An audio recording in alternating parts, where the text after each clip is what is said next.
So, hello, we are team number one. I am Jimena Mejia, the moderator of this podcast, and we are going to talk about the student movement of the 68, and it is also known as the Tlatelolco Massacre.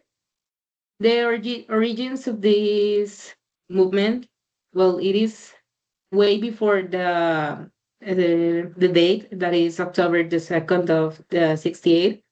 It happened in July because of repression caused by the police. Some high school students were had a confrontation after an American football match, and the police days later, after this confrontation, went to the high schools that these students belong to.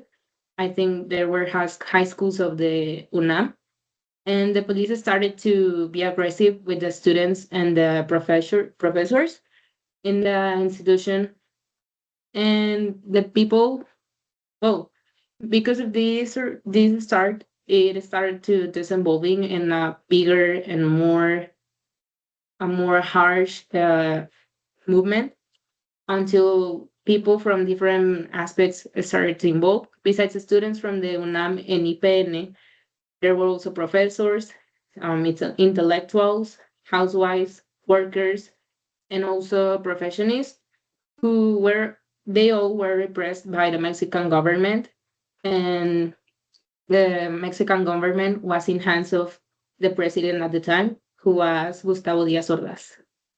We are going to start talking about the rights that were got violated in this movement and our perspectives about this topic. I think everyone in this meeting can agree that many rights were violated in this social movement made by students. But one of the most, like, the biggest rights that were violated was the right of life, because many civilians and many students were killed just by trying to speak and make everyone listen. So also, not only the right to life was violated, but the right to freedom and expression, because the government and the people um, killed these students just because they wanted to express what was in their minds, and like they were punished for speaking their ideas and demanding some change. Um, there is also the right to education, because the universities, well, the universities were affected, and the educational spaces were attacked, limiting this safe access to what education was. Now, Ana Carolina, you can say your opinion, please. Well, I mostly agree with my partner Paulina because the most obvious right was the right to live, the right of life, because many students were killed, but also the right to free speech because students just wanted to protest and share their ideas. And I would like to include the right to manifest, like in public, to gather in public. That is a right that was also taken away because the government used violence against a peaceful manifestation. Now, Valentina, can say your opinion, please. Well, I also agree with my partners because they talk about the right to life. Because since hundreds of students and citizens lost their lives in the massacre, and also the right to freedom of expression, because the students want to talk without feeling fear of what they are saying.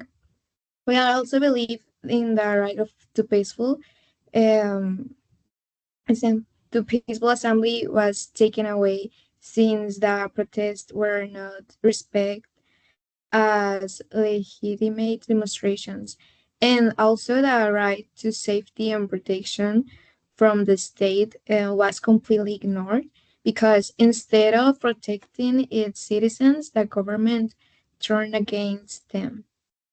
So, well, I'm gonna say a brief opinion that I have. So, besides all these rights being violated, my partners already mentioned some of it.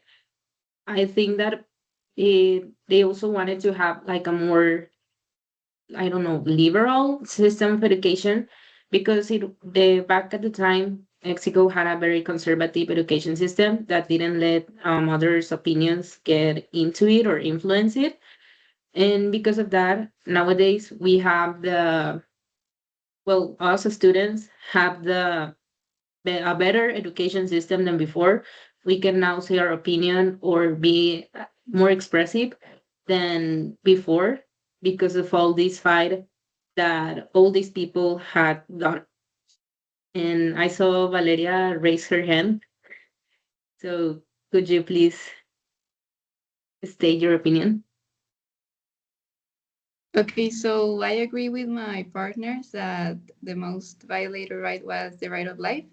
But also, one right that was violated is the right of personal integrity because not only people were like killed, they were also harmed and they suffered tortures and beatings and mistreatment by the government. And also, as my partner Valentina said, the right of legal protection was violated, but not only because of like how they treated the students, but also how they treated the families of the students, and because they were also victims of this, and they denied the justice and investigations for the case. Luis Alberto, do you want to add something to the conversation? Well, yes. I think the participation of the government was very bad because they had to open um, like channels to dialogue or with the students and talk in peace with them and not like use the violence to repress them, and that was so a bad decision for the government because there was like before the Olympic Games and give a bad image to to Mexico. And yeah, I think that. Okay, no, another right that was violated that I think is important to tell is the freedom of information because students have the right to access accurate and timely information that affects their education, that affects also their communities and the issues they care about. And in many cases, however, this right is restricted when authorities, institutions, or external groups limit what students can learn, discuss, or share. And this can include blocking access to research, censoring publications or social media posts, um, or incidents that impacts that students directly.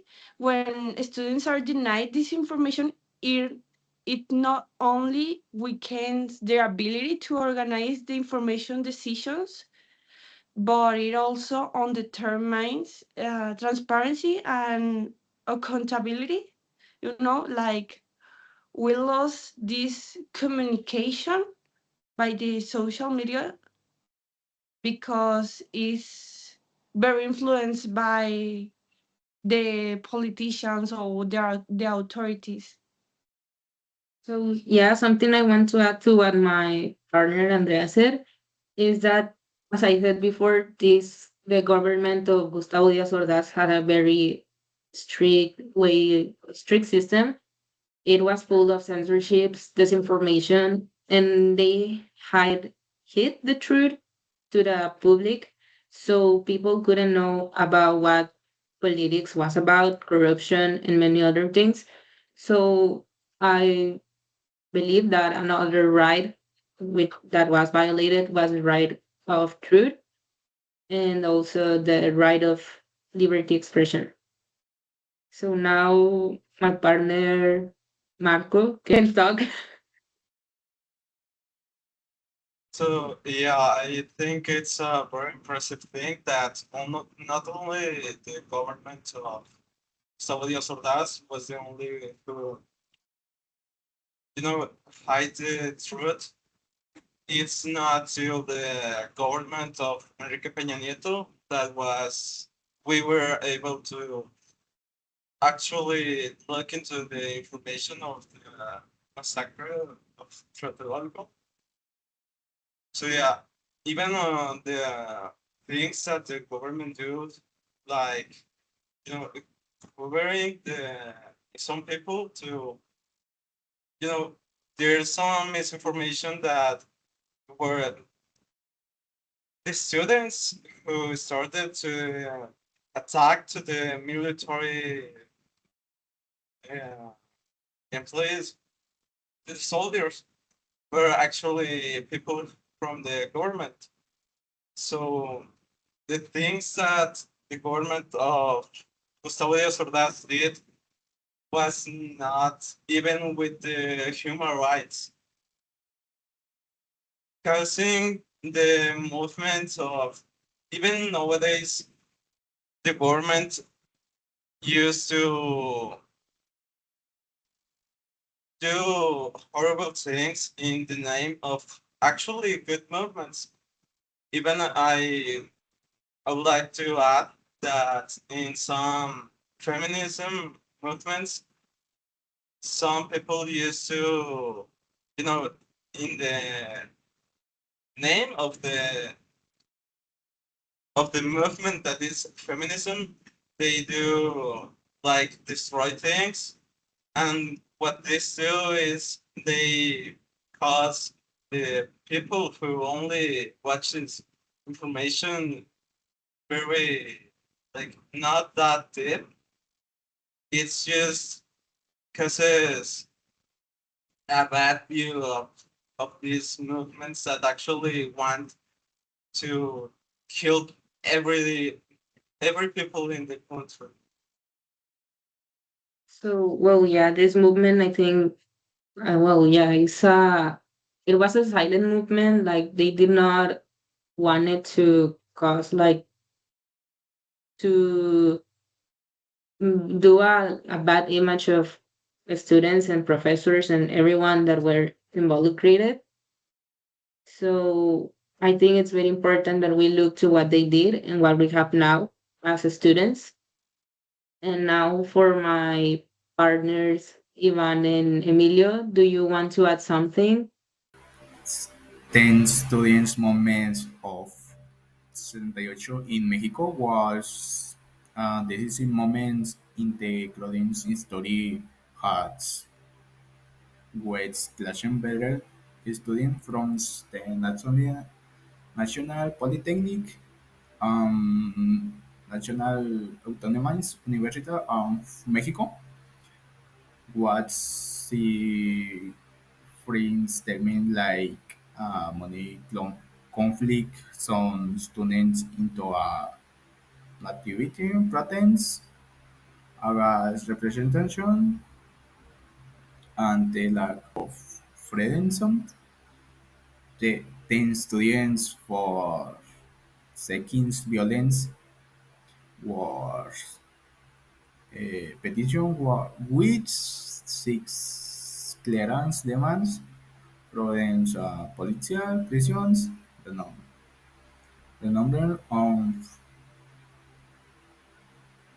responsible repres- for representation, the real policies, competence for victims, respect for universities, autonomies, warrant of freedoms of expression and protest, demands reflectors of defense, decision democratic, justicia humanism,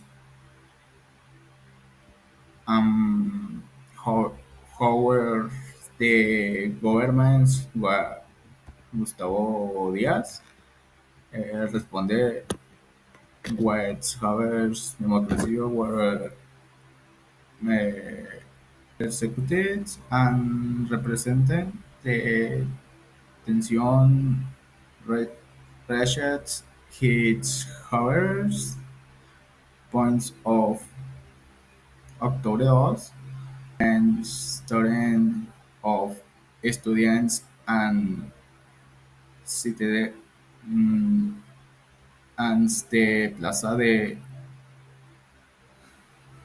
las three cultures in Tlate, Tlatelolco that the Armani and Sequestran forms operants the exact numbers and has never been glancing, but it is Coens that there were under this tragic event in Tlatelolco massacre uh, rem- remains and open works in Mexico collective collections memory um,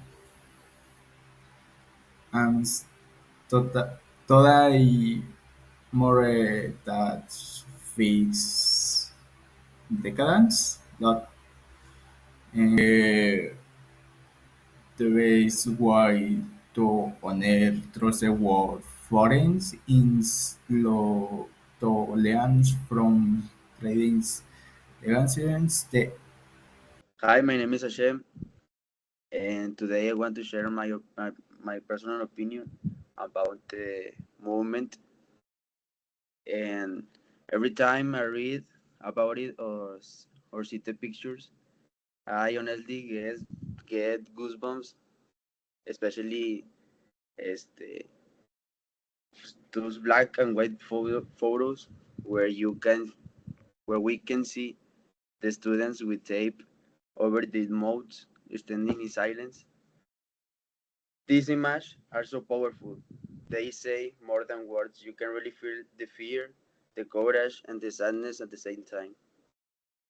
For me, uh, what's shocking is that these were young people, students like us, who simply wanted freedom and justice.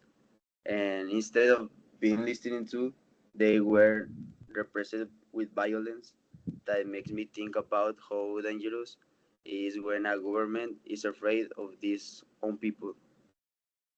So getting, well, yeah, based in this case about the movement of the 68, what would you, or well, y'all have done if you could have been like in this position of being uh, an important person in the government because they were like mostly the ones that needed to be hearing the students in the way that you could promote the peace culture and also human rights. So, Ana Carolina, could you please tell us about your solution? Yes. Well, I think the first thing um should have been like dialogue instead of sending like the army or the police. The government should have listened to the students and try to understand what they wanted and why they were manifesting for. So talking and negotiating who could have prevented the violence. Another thing is the education, because I think that if schools and society had promoted more knowledge about human rights or about tolerance and democracy, maybe the conflict would have not be like that big, or wouldn't end it in like such a drastic and bad way, because I think that when people understand rights, like the rights, they also learn to respect the rights of others and to fight for the rights. Um, and my partner, Andrea, mentioned something about the media. And I think that is a really important point, because the media could have played an important role.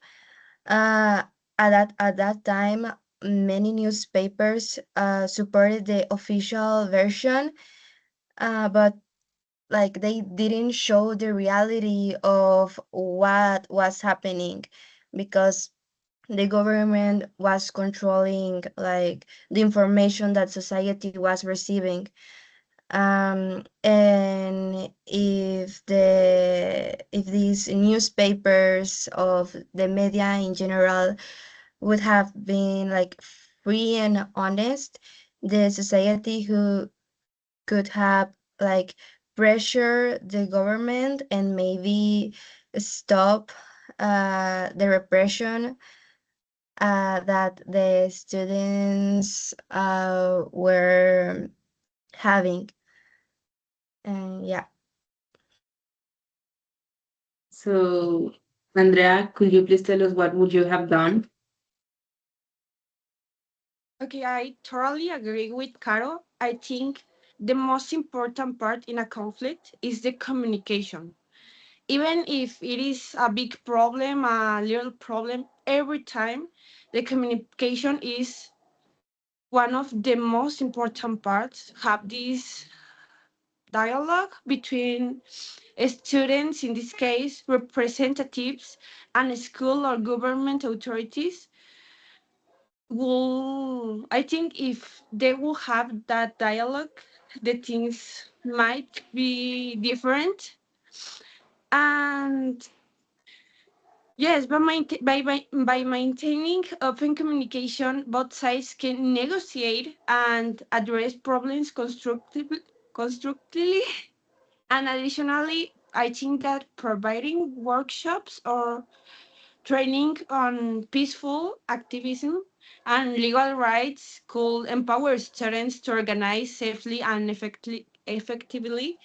And this approach not only protects students' rights, but also encourage collaboration, mutual understanding, and positive change within the community.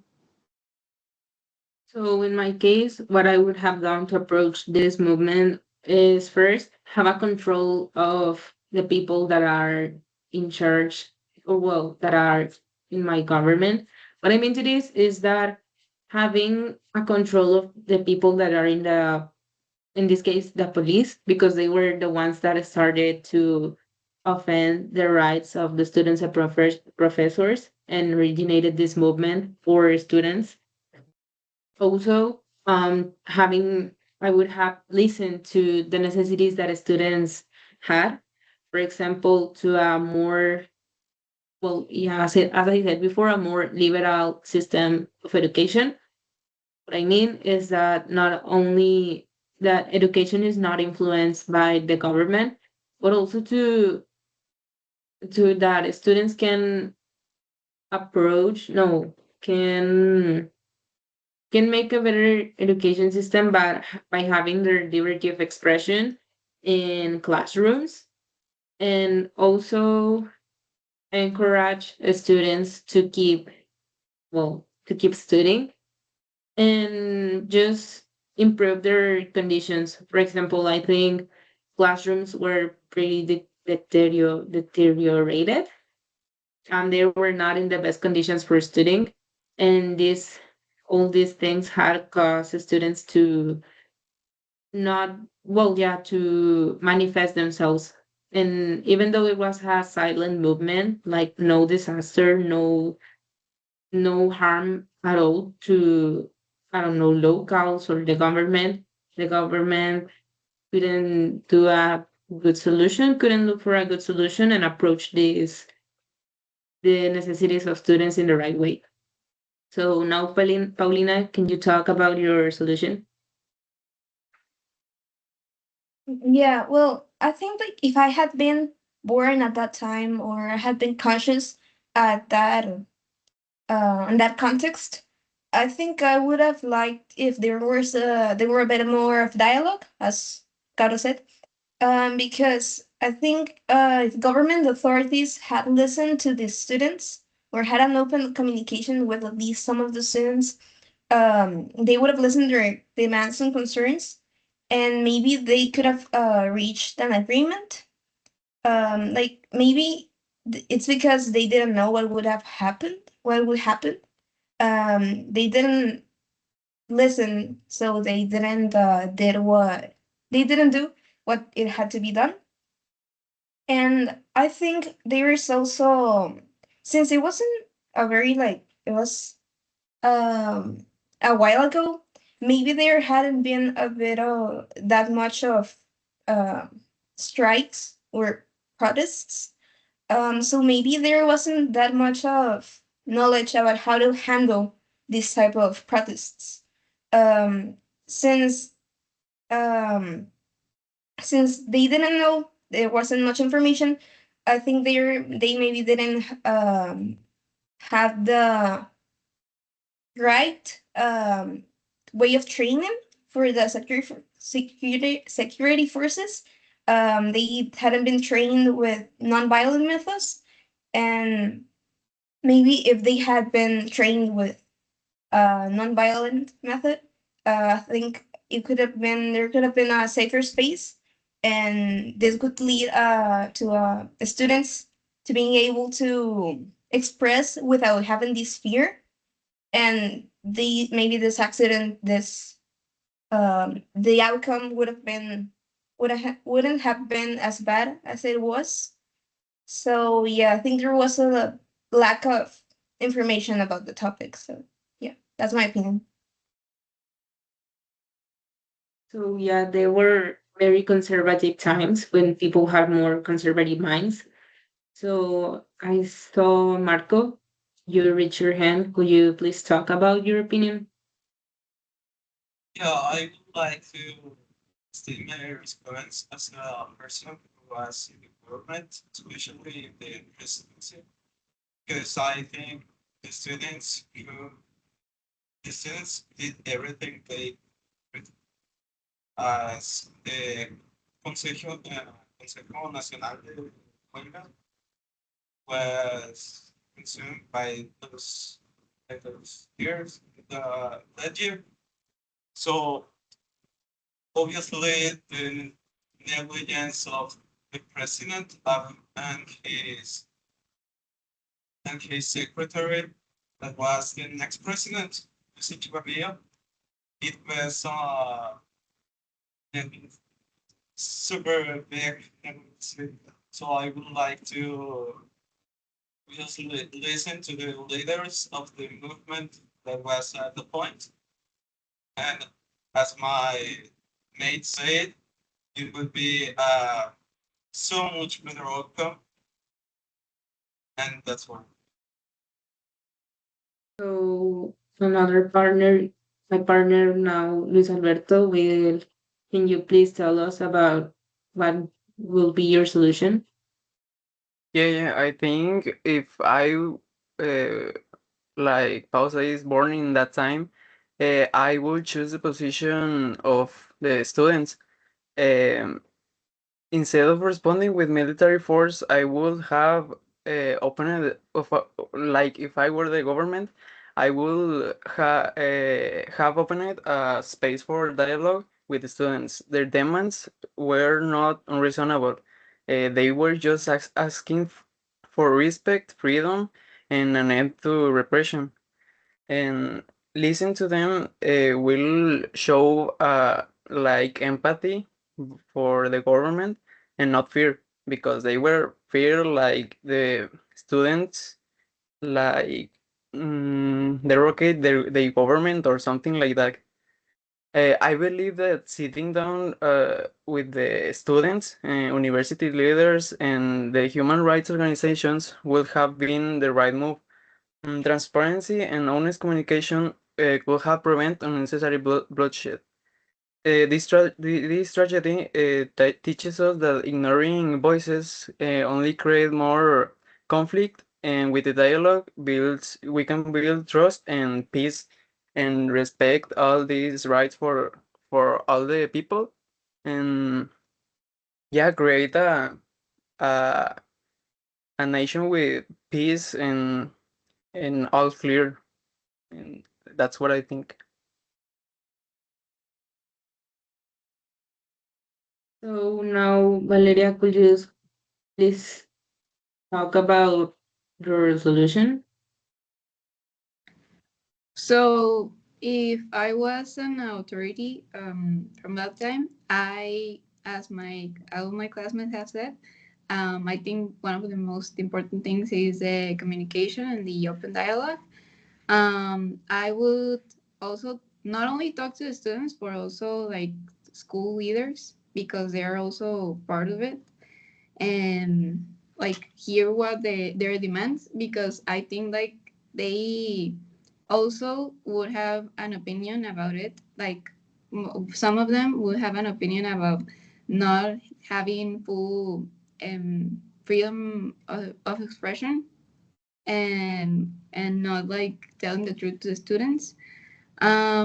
Also, opposed to the military force and to the students and the violence towards students, because even nowadays there are protests where the police also uses like well, there's also like the use of military force in protests nowadays, so it isn't like a problem that has been advocated. Also, like the use of transparency, and yeah, like the freedom of speech, and um, um, yeah, like support the autonomies of the university and like what they wanted to teach to the students.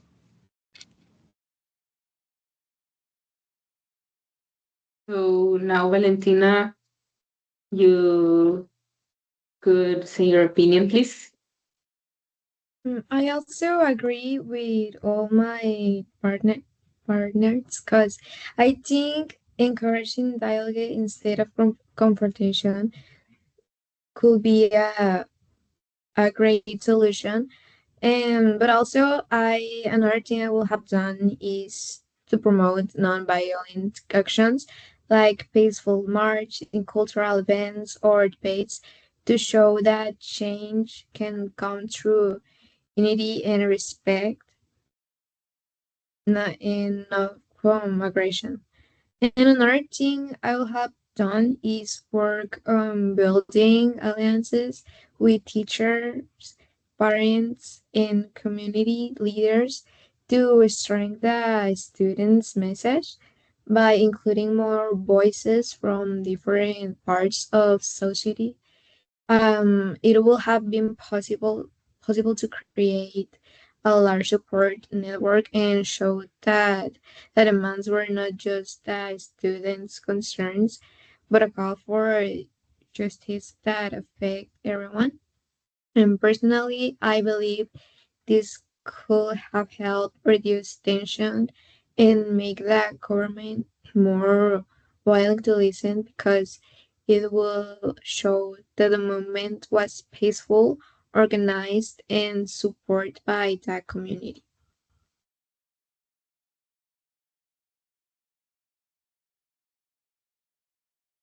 So now my partners, Hashem and Ivan, could you say what would you have done if you were at that time?